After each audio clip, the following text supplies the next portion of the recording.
History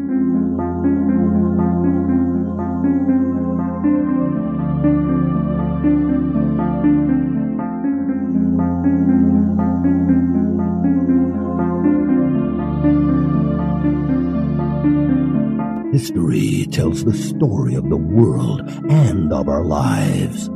Sometimes that history goes bump in the night.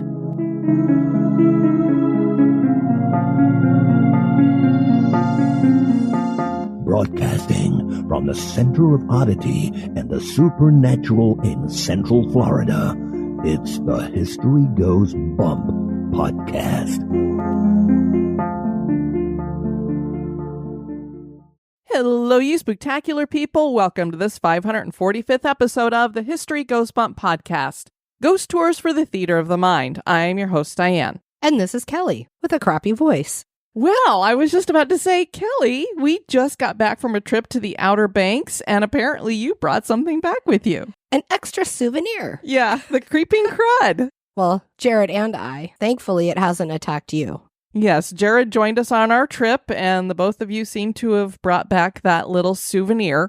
And before we made our way through the Outer Banks, we stopped in Charleston, and we got aboard the USS Yorktown that's there in Charleston Harbor. She's such a fantastic ship. She absolutely is, and that is the topic of our episode today. She has a lot of spirits on board.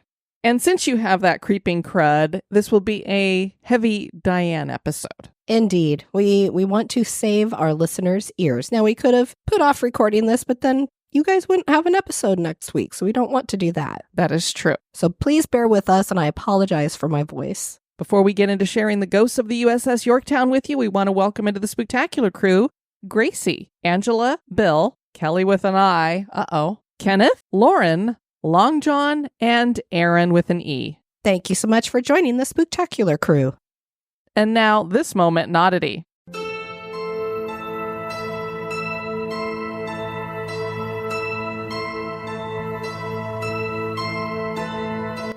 The moment in Oddity was suggested by Dennis Gibbons. Back in the early 1800s, there was a man by the name of Henry Brown who was born enslaved on a Virginia tobacco plantation. When the owner of the plantation died, Henry's family, including his parents and 7 siblings, were divided up among several slaveholders. At the time, he was 15 years old and was sold to work in a tobacco factory in Richmond. Brown was allowed to attend the First African Baptist Church, where he met his future wife, Nancy, who was enslaved at a neighboring plantation. Nancy was controlled by an abusive man who sold her and the couple's 3 children while Nancy was pregnant with their 4th child. Henry was shattered by the loss of his family and was determined to escape his enslavement. He enlisted the aid of friend and free black man James C.A. Smith, Jr. Henry Brown wanted to flee north, and a plan was devised to build a crate that Brown would hide inside of while being shipped to Pennsylvania, where slavery was almost non-existent at the time. On March 23, 1849, Henry crawled into the crate, which was around 3 feet long, 2.5 feet deep, and 2 feet wide. The wooden crate had 3 air holes drilled into it by which Henry could breathe. He was taken to a shipping company where his travels began. The uncomfortable expedition took a total of 27 hours by wagon, steamboat, and train.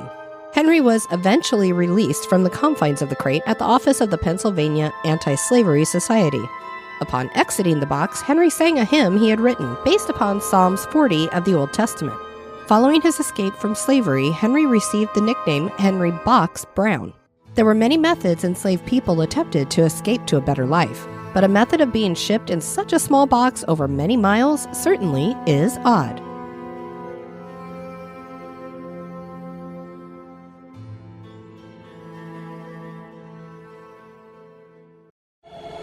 Pull the covers up tight. That chill you feel isn't the air conditioning.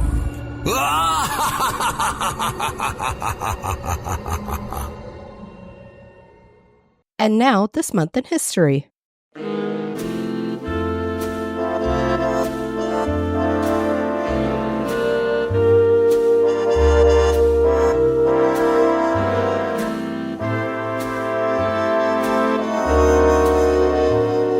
In the month of July, on the 8th in 1943, French resistance leader Jean Moulin died while being transported to a concentration camp.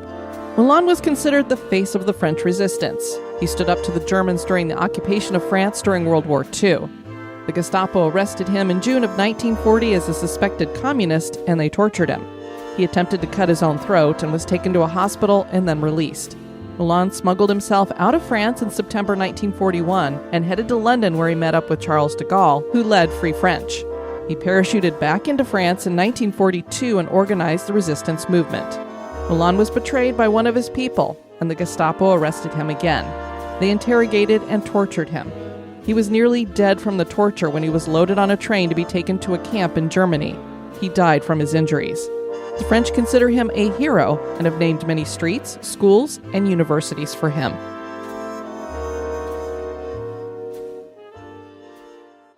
So as Diane said, we just returned from a road trip through the Outer Banks of North Carolina, and along our way, we stopped in Charleston, South Carolina. We've seen the USS Yorktown from afar before, but on this trip, we boarded this magnificent aircraft carrier twice. She was one of 24 Essex-class aircraft carriers built during World War II. Today, the carrier is a museum that not only houses the Museum of the Medal of Honor Society and artifacts from her service, but there are rumored to be several spirits on board. Join us as we share the history, hauntings, and our experiences on board the USS Yorktown.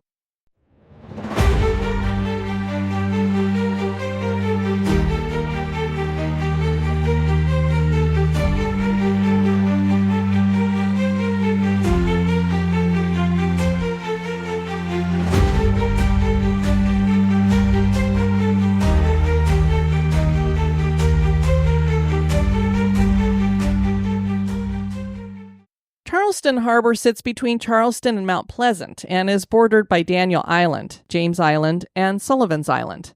In 1670, a colonial expedition set sail from England and wound up in present-day Charleston Harbor. They founded the city and called it Charlestown, in honor of the King of England, Charles II. The town was originally settled on the west bank of the Ashley River on Albemarle Point, and then it relocated in 1680 to Charleston Neck, which was a peninsula formed by the confluence of the Ashley and Cooper rivers. These two rivers joined to form Charleston Harbor with an outlet to the Atlantic Ocean. Charleston has seen its share of pirates, sailors, and slave traders as a port city. The dark waters hold many tales. Dolphins are plentiful, and the buildings and ships that border the bay hold a vast amount of history.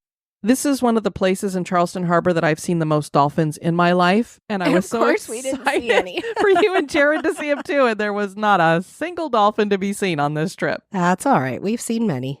But Charleston is gorgeous. We, of course, stopped at our favorite place to eat there, Poogan's Porch. Always a good meal. Yes, and had a great meal there and walked Jared around to show him kind of what Charleston is like, because we didn't have a whole lot of time there. And then we stopped at the Customs House, which was also the Dungeon Provost.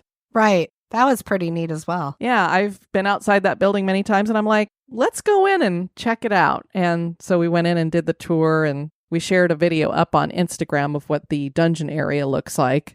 And I didn't get any feelings down in the basement, down where the dungeon was. And our listener, Jill, actually had an experience down there where she got shoved when she was the only one left down in that area. Yeah, I definitely didn't feel anything or anything heavy, but she was like, it was a terrifying experience for her because it was a hard shove. Right. And she had been lingering after the tour, I guess, and somebody was telling her to get out.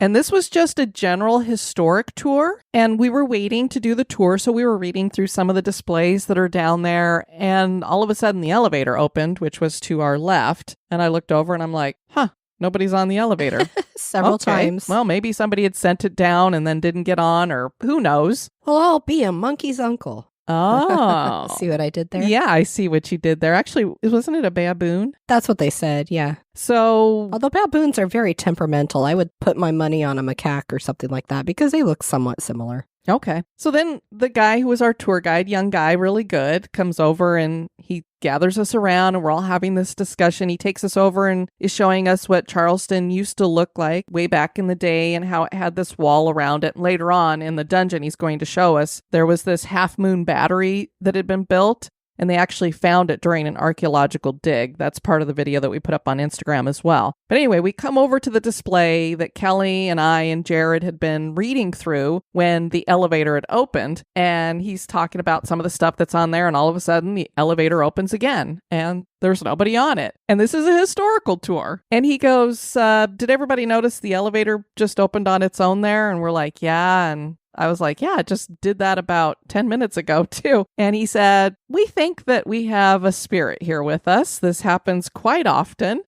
And then he told us a story about how, I don't know if it was some rich guy who was eccentric in the city, had this monkey, and I don't know if he got thrown into the dungeon with the monkey and whatever, but he supposedly got in trouble, I think, because he was dressing his monkey like the king or something like that. Some kind of uniform that he was wearing. But regardless, we couldn't find any evidence of it. So. No, I can't find any stories anywhere or anything about it. We only heard it from him that there's this monkey that likes to play with the elevator. So whether that's true or not, we don't know. But based on Jill's experience and the other stories that people tell about having experiences in here, it could be any of those spirits, maybe just fooling around, because lots of people died down in there from disease. It was not a place you wanted to be. There was torture down there. There are a lot of angry spirits supposedly down there. So it could be any of them. But I just thought it was very interesting that we were having this elevator thing and that he had actually pointed that out, being that this was a historical tour. Right. And he actually asked right before he said what was going on, does anybody want to hear a ghost story? And we were like, yes, we do. Yeah, Diane very emphatically, yes. I was the only one, but hey. Well, if you hadn't have said it, I would have. I know. But it was really cool to go inside this building. It was the old custom exchange, so on the upper floors it had a lot of interesting displays and artifacts. So we highly encourage you to check out the old exchange and the Provost Dungeon. And the building is just gorgeous. Absolutely.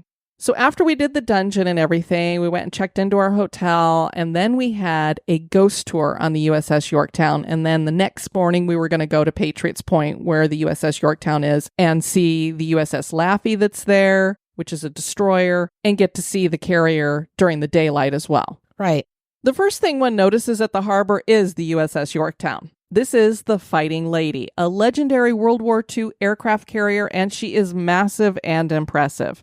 Patriots Point opened in 1976 after the Patriots Point Development Authority was established. The grounds feature the Patriots Point Museum, Cold War Memorial, Medal of Honor Museum, Vietnam Experience Exhibit, the USS Laffey, and the USS Yorktown. This USS Yorktown wasn't the first aircraft carrier to hold that name. As a matter of fact, 5 ships have had the name Yorktown, which was inspired by the Revolutionary War Battle of Yorktown. The 1781 battle was decisive and led to Cornwallis's humiliating surrender. The first Yorktown was built in 1839 and was a 16-gun sloop. She wrecked in 1850 on a reef near the Cape Verde Islands.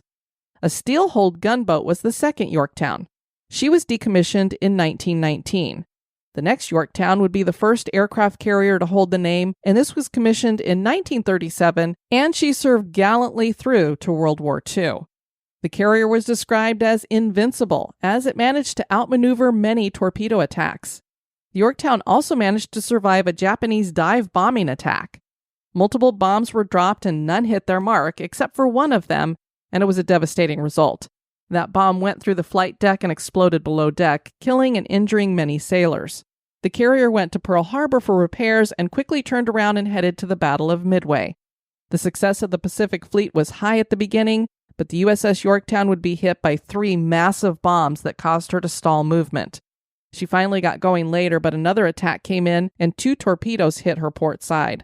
She lost power again and began to list, and she was abandoned. There was an effort to save her later, but that didn't work, and she now sits on the ocean floor. And that brings us to USS Yorktown CV-10. The other one was CV-5, which had her keel laid in December 1941 at Newport News, Virginia, with plans to name her Bonamy Richard, after John Paul Jones frigate from the Revolutionary War. Jones had named it thus to honor Benjamin Franklin and his pen name from Poor Richard's Almanac.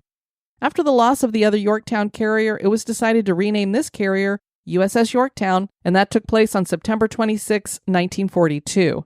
The USS Yorktown was commissioned in April of 1943. She was an Essex-class aircraft carrier and measured 872 feet in length and able to displace 36,380 long tons. The carrier was propelled by 4 steam turbines and 4 screw propellers. She could carry up to 100 aircraft. It was decided to have Eleanor Roosevelt christen the ship, and she at first refused because she had christened the other Yorktown, and obviously it had sunk, so she figured they wouldn't want her to christen this one too. She might be a little bit of bad luck, she thought. But they did, and they convinced her to do it. So there's this long speech going on before the christening, and all of a sudden, the Yorktown launched itself. This was 7 minutes before it was scheduled to do that, and it had no help. There were several cables holding the carrier that don't let go by themselves, and no one could explain how this happened. Now, Eleanor's watching this, and she's like, I'm supposed to be christening that thing, and it's moving. So she jumps up when she sees it moving and hurls the bottle of champagne at the ship, and it proceeds to bounce off of the ship. Figure the odds. Now, Eleanor was a quick lady. She was a little athletic, so she's very adept and catches the bottle before it hits the ground and busts all over the ground. She throws it at the ship again, and this time it busted like it was supposed to, averting any future bad luck. Because everybody knows sailors do not want to get on a ship that they think is bad luck. The Yorktown performed some shakedown exercises and then headed for Pearl Harbor via the Panama Canal and arrived on July 24th, 1943. Life on board was like being on a floating city. Sailors were served 4 meals a day, breakfast, lunch, and dinner, and midnight rations. The Navy recommended a diet of between 3,500 and 4,500 calories a day since these were fighting men. Most sailors put a lot of weight on while they were out to sea. Our tour guide shared with us all that was needed to make chocolate chip cookies for the entire crew. About 10,000 cookies took 112 pounds of chocolate chips, 165 pounds of flour, 500 eggs, 100 pounds of granulated sugar, 87 pounds of shortening, 12 pounds of butter, 3 pounds of salt, 3 cups of vanilla, a quart of water, 1.5 pounds of baking soda, and 75 pounds of brown sugar. It's a lot of stuff, and that 10,000 cookies was about 3 cookies per man, except for the officers got to have 4. 4 cups of vanilla if you're sexy. Oh, yeah. That is one of our favorite Instagram accounts by Hannah Taylor, who goes by Lily Lute, I guess is her username. If you guys aren't watching her Instagram, it is so great. She's a cook and a baker and shows you how to make stuff, but she's very entertaining to watch, and she always adds a little extra vanilla to her recipes. Because that's sexy. Yeah. Although I've never seen her use several cups full. No, not that much. She's making a much smaller quantity. That is true. But she's very entertaining to watch. And speaking of all of that sugar, there was usually 3 or 4 dentists on board. Same for barbers. There were a couple of stores where sailors could buy snacks or toiletries. The Yorktown won awards for its food and was one of the few ships to have ice cream. We're going to share a clip here that is our listener Savannah sharing this fun story about George Bush Sr. It was very cool. We didn't tell anybody that we were going on this trip because your dad had ended up in the hospital again, and we weren't sure if we were going to be having to cancel the trip. Right. And we've just been very tentative about inviting people to do things or telling people we're going to do stuff because health with our dads and stuff. Yeah, and we hate canceling on anyone. Yeah, so. And we don't want people to be buying tickets and then we're like, oh, we're not going to be there. So we didn't tell anybody we were doing this, and then posted some things up on Instagram, and we're talking about what we were going to do. And Savannah saw it. She's like, oh my gosh, can I join you guys on that ghost tour at the USS Yorktown? And we're like, absolutely. But I didn't think, I wasn't about to invite her to come like last minute because most people can't do something like that evening. And I wasn't sure if they had space or not. So it was great to have Savannah join us. Here she is explaining about the ice cream. So Bush Sr. was captured by the Japanese, and the Yorktown saved him. And the reason why he brought the ice cream up was the Yorktown actually was one of the ships that held ice cream. So they asked, well, we want 10 gallons of ice cream, and you can have him back. Yeah. So they traded him for 10 gallons of ice cream. Each step to Bush was ransomed for 5 pints of ice cream. Yeah. Can you believe that, Kelly? The ice cream was so good that they ransomed George Bush Sr. for some ice cream. Too funny. Joseph Jocko Clark was the first captain of the Yorktown, and he was the first Native American to graduate from the Naval Academy. And the interesting thing about that is that he had some shaman bless the ship. And some people are wondering if while that blessing was going on, that's when the Yorktown launched itself. Could be. So they're wondering if there was a connection there with that. Right. USS Yorktown's first assault operations took place at the Gilbert Islands in November 1943. In January, she was fighting at the Marshall Islands and then off for 4 months of Central Pacific raids. In June of 1944, Yorktown took part in the Battle of the Philippine Sea. This battle was the largest aircraft carrier battle in history. The U.S. fleet had 15 carriers with 900 aircraft there. It's so incredible. I mean, I can't even imagine looking down on the Philippine Sea and seeing all of those carriers sitting there. U.S. Navy fighters shot down nearly 400 Japanese aircraft in what was called the Marianas Turkey Shoot. The Yorktown herself destroyed 37 enemy planes and dropped 21 tons of bombs on Guam. At the end of 1944, a typhoon sank 3 of the American destroyers, and the USS Yorktown took part in the rescues of their crews.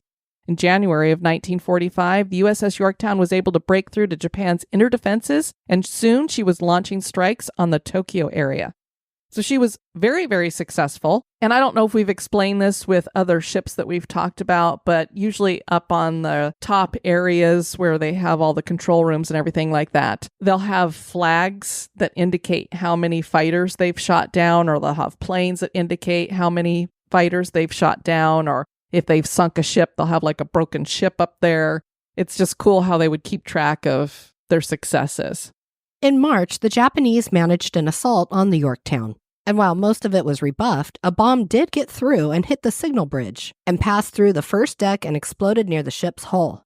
This punched 2 large holes in her side and killed 5 men and wounded 26 others. She continued on, though, with her raids. She spent several weeks bombing Okinawa. Then she pounded Tokyo some more. August 13th, 1945 was the last day she bombed Tokyo. 2 days later, Japan said they would surrender, and it did so on September 2nd, 1945. The USS Yorktown earned 11 battle stars and the Presidential Unit Citation. And now a little break for a word about one of our sponsors.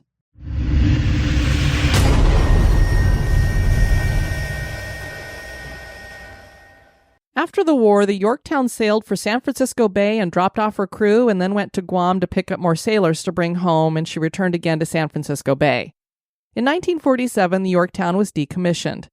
She would be reactivated again in 1952 and conduct training operations rather than combat missions during the Korean War. The carrier was modified throughout the latter 1950s and was reclassified as an anti-submarine warfare aircraft carrier. She conducted special operations during the Vietnam War and concluded her last tour of duty in July of 1966. Yorktown's next big assignment was recovering Apollo 8 after it splashed down from its mission of being the first human spaceflight to reach the moon. It orbited the moon 10 times before returning to Earth. The USS Yorktown was officially decommissioned in 1970 and donated to the Patriots Point Development Authority, and today is a museum. Also at Patriots Point was the Allen M. Sumner-class USS Laffey, which was known as, quote, the ship that would not die. This destroyer was named for Seaman Bartlett Laffey, who received the Medal of Honor for risking his own life in March 1864. He took a 12-pound howitzer mounted on a field carriage with him and his crew into a heated battle and stood by his gun, despite the enemy fire which cut the gun carriage and rammer. The enemy was turned back. The destroyer was launched in 1943 and had a crew of 336. The Laffey was part of the D-Day invasion at Normandy. She resisted the most intense kamikaze attack in history on April 16, 1945, which is how she got her nickname. The Laffey managed to shoot down several fighters, but she was hit by 4 bombs, 6 kamikaze crashes, and strafing fire. 32 of her sailors were killed and 71 wounded. Many of the deaths came from one of the 40-millimeter gun mounts. We got to experience what it was like to be a part of that moment with an interactive exhibit with sights and sounds. And vibrations. It was like a complete immersive experience. It reminded me of the World War II Museum in New Orleans. Exactly. And we were inside what would have been that gun mount. Right. And it was you, me, and Jared, and then 2 other gentlemen had joined us. So there were 5 of us. So you could get a feel for, how cramped this would have been. You can't see anything. So all they're doing is just loading bullets into this thing, having no idea what's going on outside. It's amazing to think of 11 men standing in this very cramped space, loading up bullets, and this one took a direct hit from a kamikaze, which killed them all. Yeah, so it was just, you could just feel how terrifying that must have been in that moment. There have been reports of a shadow patrol aboard the destroyer, which people have seen from the Yorktown at night. That's the only thing we heard about ghost stories in regards to it, but it's a very cool destroyer, and those interactive displays are throughout the ship. Right. It was so cool. I think that Jared got a real kick out of it because it had all of that interactive stuff with holograms and things. Definitely. I know I got a kick out of it. For the Yorktown, there were a couple of strange incidents on board. Somewhere between the fighter pilot ready room and the bomber pilot ready room, a pilot named Lieutenant Hummel disappeared aboard the Yorktown in 1944. The entire ship was searched, and he was never found. And a pilot named Smokey Stover seemed to predict his death. He was worried as he gathered his things for a large battle called Operation Hailstorm. He stopped a chaplain and explained what was so heavy on his mind. He said, "I had this particular dream. Last night, the dream was all about the mission, and in the mission, I actually fly, but I get shot down by the Japanese. They find me, they take me back to the island where they marched me around the island, interrogated me, and then executed me." The chaplain said, "That's a dream, not a premonition. If you stick to what you do best, you'll be fine." Stover flew the mission, and he was right. He got shot down and bailed out in the water. Nobody could rescue him because of the ongoing battle. No one knows what happened to Stover, but at the end of the war, the Japanese center reported to the United States that at that battle, they took 7 Americans out of the water and marched them around the island, interrogated them, and then executed them. So that is more than likely what happened to him, and he did have a premonition. The Yorktown seems to have several spirits hanging around. For years, people have reported strange activity and shadow figures. There were 141 deaths on the Yorktown, with only 5 of them as a result of direct enemy fire. The first death was an assistant pharmacist who died from a lice infestation. We couldn't believe that. We're like, wait, what? People get lice all the time, especially kids in school. And we're like, how do you die from that? Well, you scratch, and you get an infection. Yeah, he had an allergic reaction, and that was it. There was another death in the catapult room. In the 1960s, the cable of the catapult snapped. One sailor heard the snap and he jumped down from his bunk, and that saved his life because the cable went right through where he had been. Another sailor wasn't so lucky. He ran to the phone to report the issue, and the cable hit him, and, well, the cable went through the phone and through him. So it was just a matter of 2 different decisions, what would end up, happening for the rest of their lives, basically. Brian Parson was an electrician who worked on the ship after it became a museum. He was staying in a designated room for people working on the ship where they could have privacy as scouts regularly had sleepovers on the carrier. One night, Brian was lying in his bunk when the door to the room slammed open and hit the wall. He figured it was some scouts pranking him, so he jumped up quick to catch them, and when he looked out into the hall, he saw no one. Keep in mind that he also hears no one running away, which would be something one could clearly hear on a metal ship. There were also chains on either side of the hallway to bar anyone from coming down the hall, and those chains weren't moving. So, if a kid had to jump over them or duck under them, they'd probably still be kind of moving a little bit. Even stranger, a tour guide was telling the same story to a group outside the door, and they heard a loud banging on the door even though no one was in the room. And this is a door that they would have to stick quarters into it to get it to stay shut or something. Right. Yeah, to wedge it in just to keep the door shut. Yeah, so for it to go flying open was basically an impossibility. Brian also had experiences with the shadow figure that everyone has nicknamed Shadow Ed. Bruce Orr wrote Ghosts of the USS Yorktown, The Phantoms of Patriots Point, and he shares Bruce's story in there.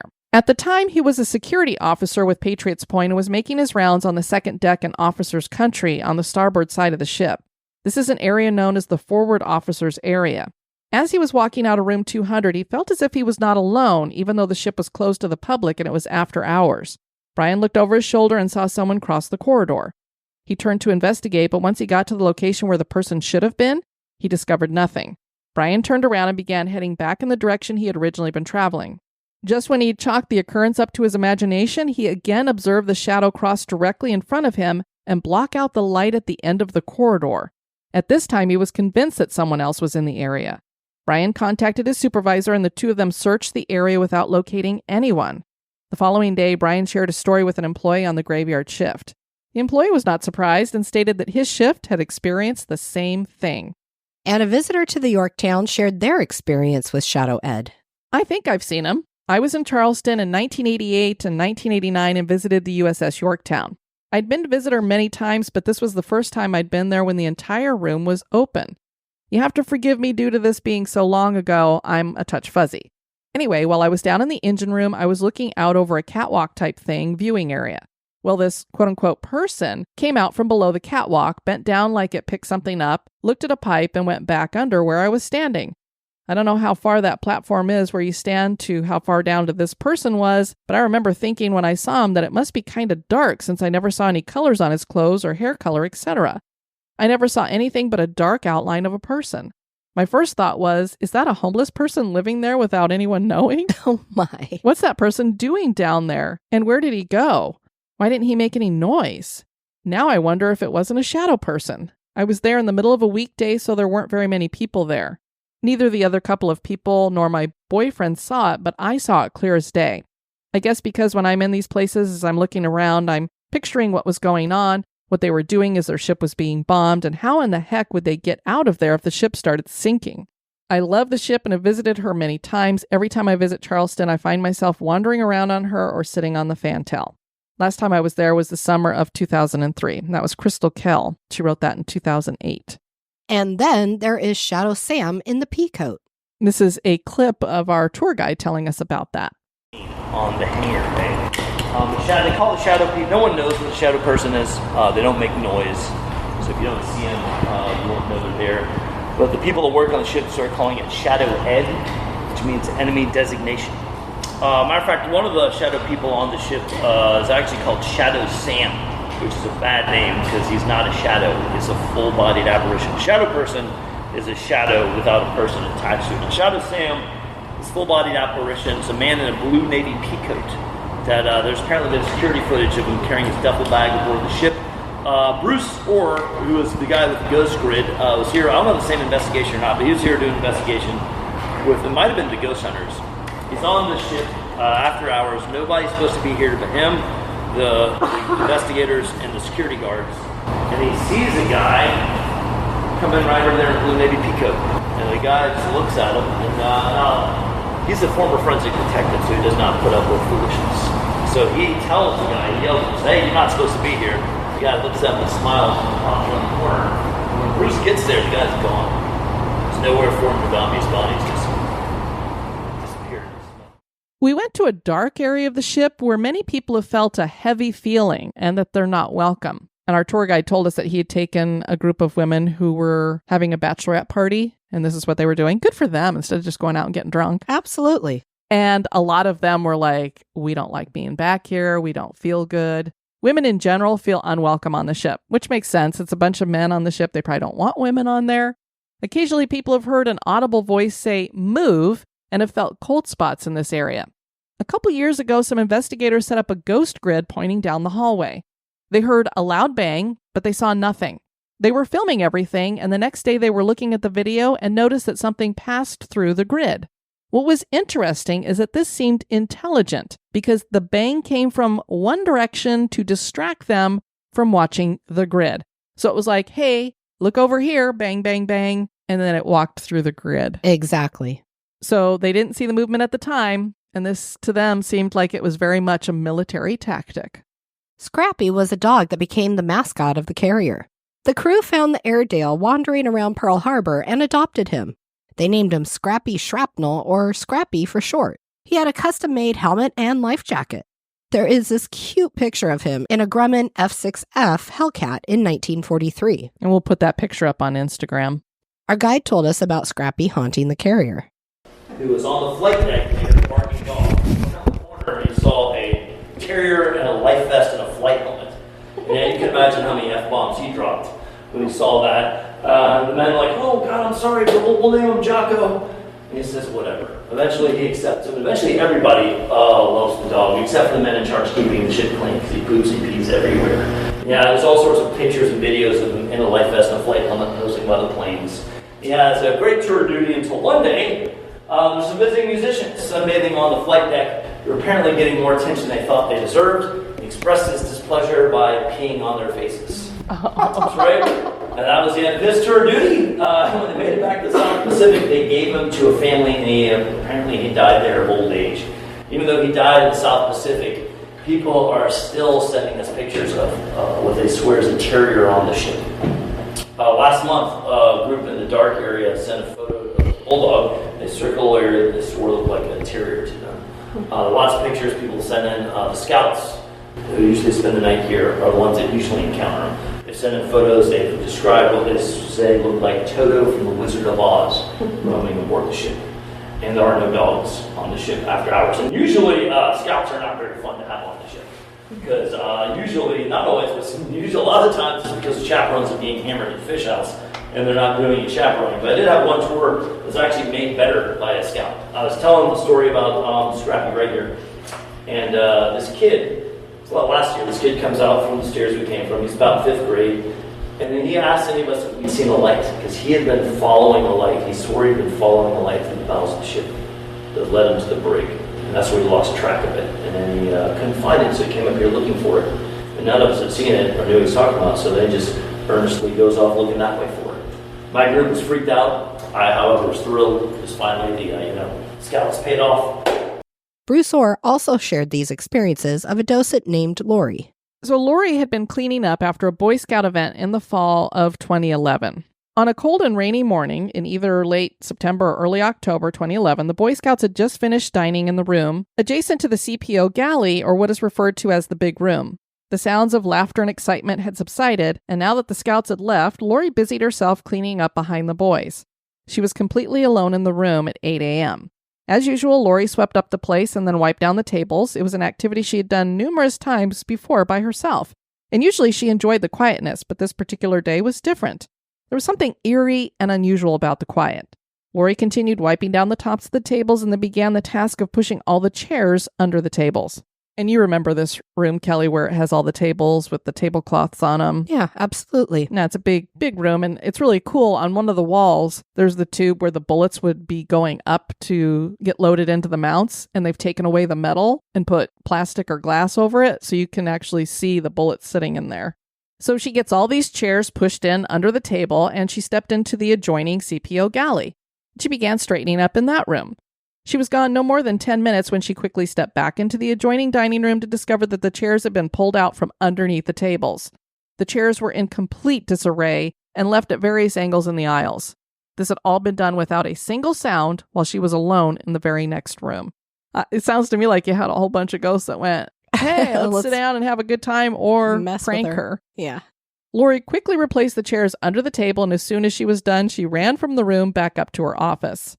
In the time that has passed since that encounter, Lori has learned that whatever haunts the galley is not there to harm her. In fact, she thinks that whatever it may be, it's playful and actually enjoys getting a reaction from her. She thinks it does these pranks and gets amusement from others' reactions, like some paranormal practical joker. For example, there have been additional instances where she's been in the CPO galley and been startled to hear something slam against the wall next to her, as if some invisible object had been tossed across the room. She's also experienced a passageway door opening on its own accord in the very same room as her encounter with the chairs. She states the door, which is extremely heavy and difficult to operate, opened on its own and came to rest against the wall. She secured the door only to have it reopen all by itself and return to rest against the wall, an action that is physically impossible for the door to do by itself. When you go up to the flight deck, they have a whole bunch of different planes and helicopters up there, Kelly.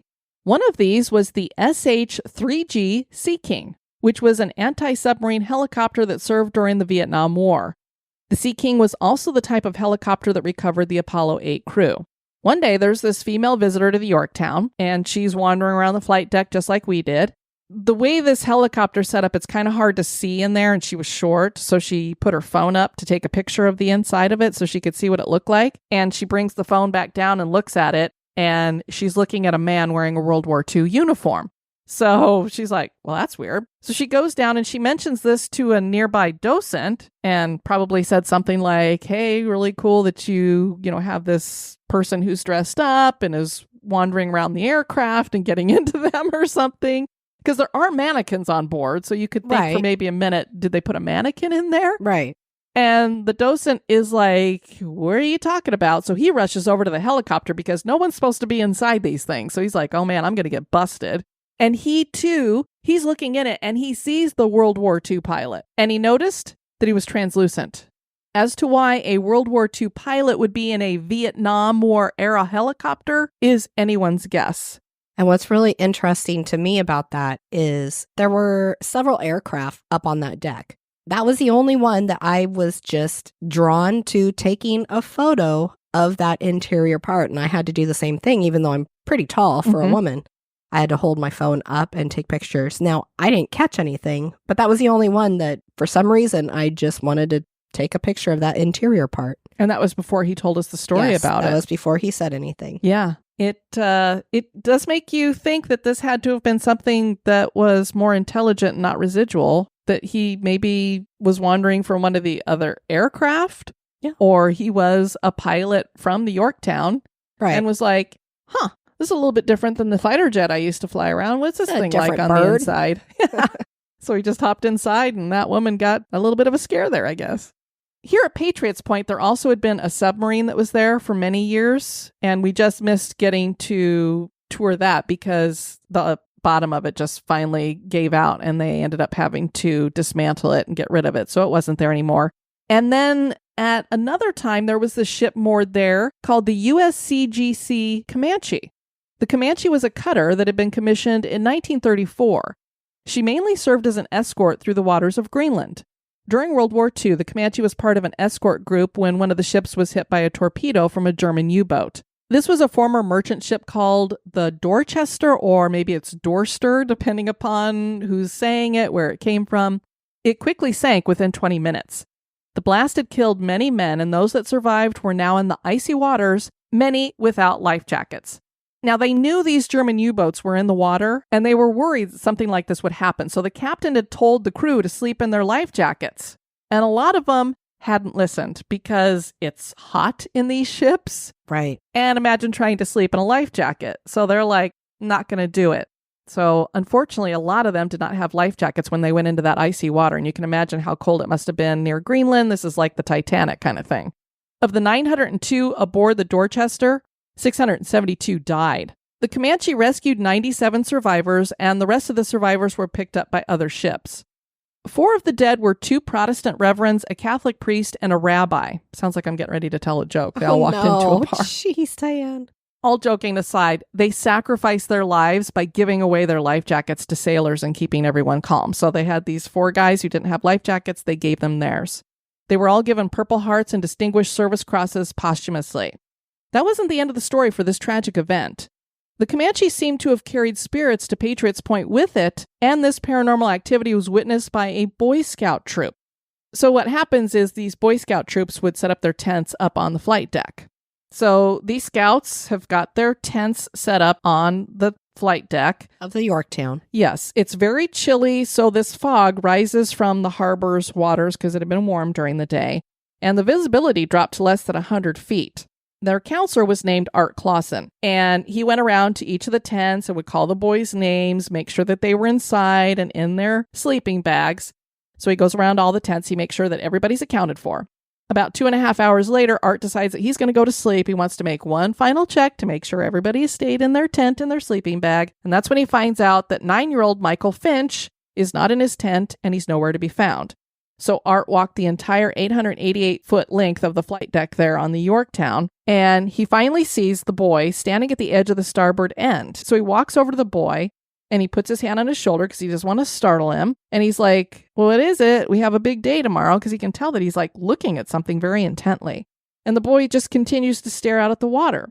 So Art steps up to the railing and he's looking out there like, what is he looking at? And that's when he sees what had captured Michael Finch's attention. At first, there were just a few of them. They appeared to be red lights, soft red lights just below the surface of the water. The lights continued to appear, rising up to the surface of the water and shining through the fog. Pretty soon, the Coast Guard cutter Comanche, which was berthed there at the time, was completely surrounded and visible and bathed in an eerie red glow. The glowing red lights continued to grow in number and intensify.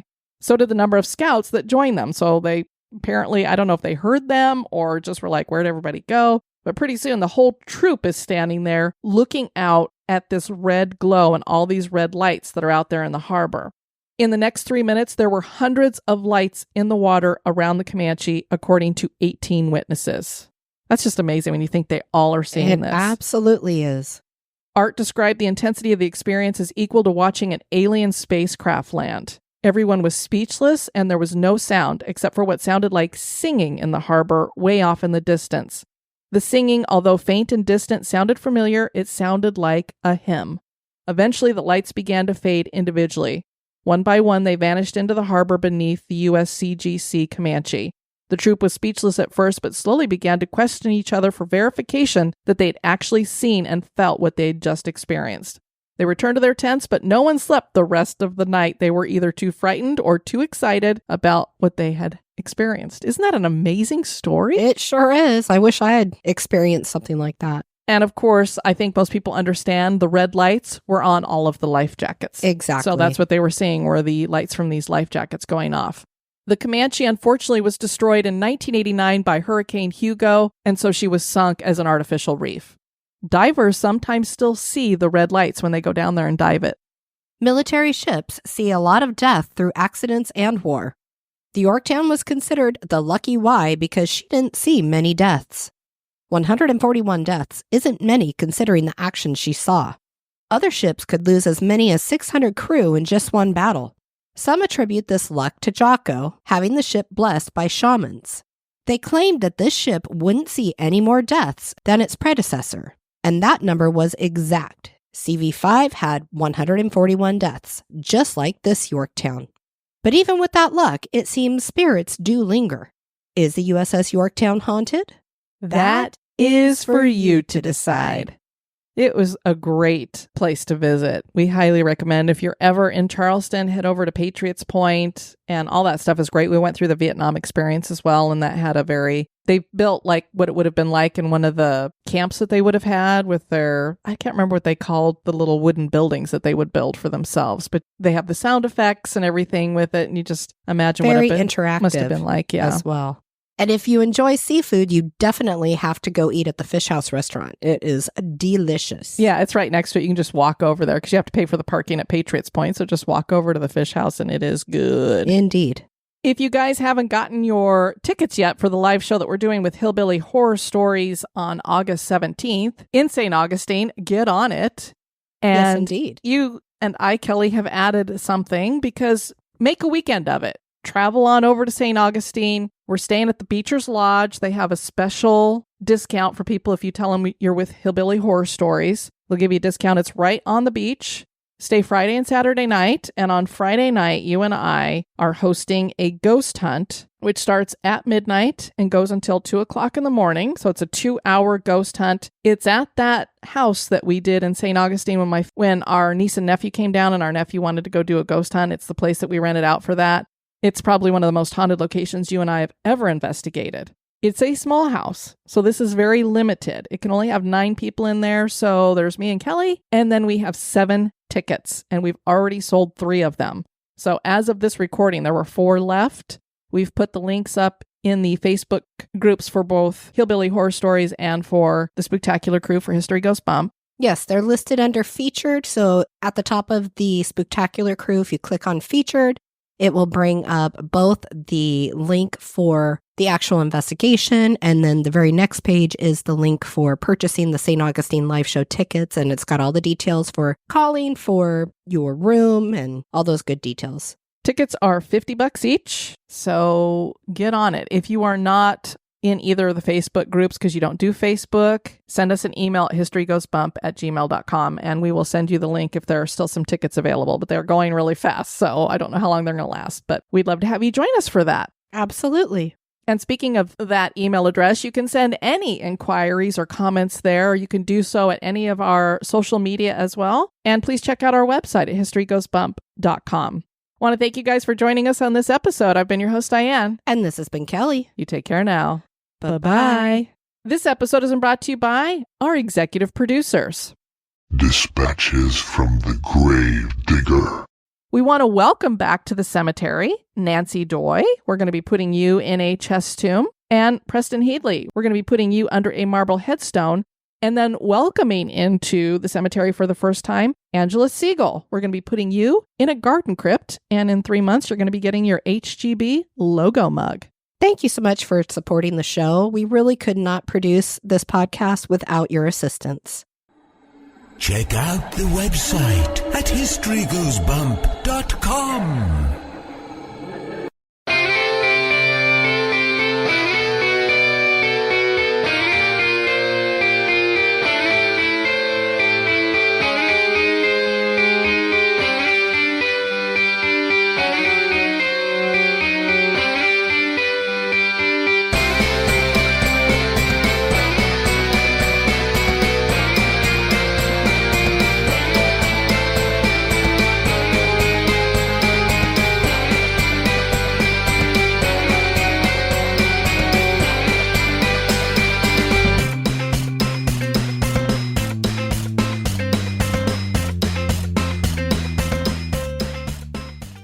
Carrier was propelled by 4 steam The carrier was propelled.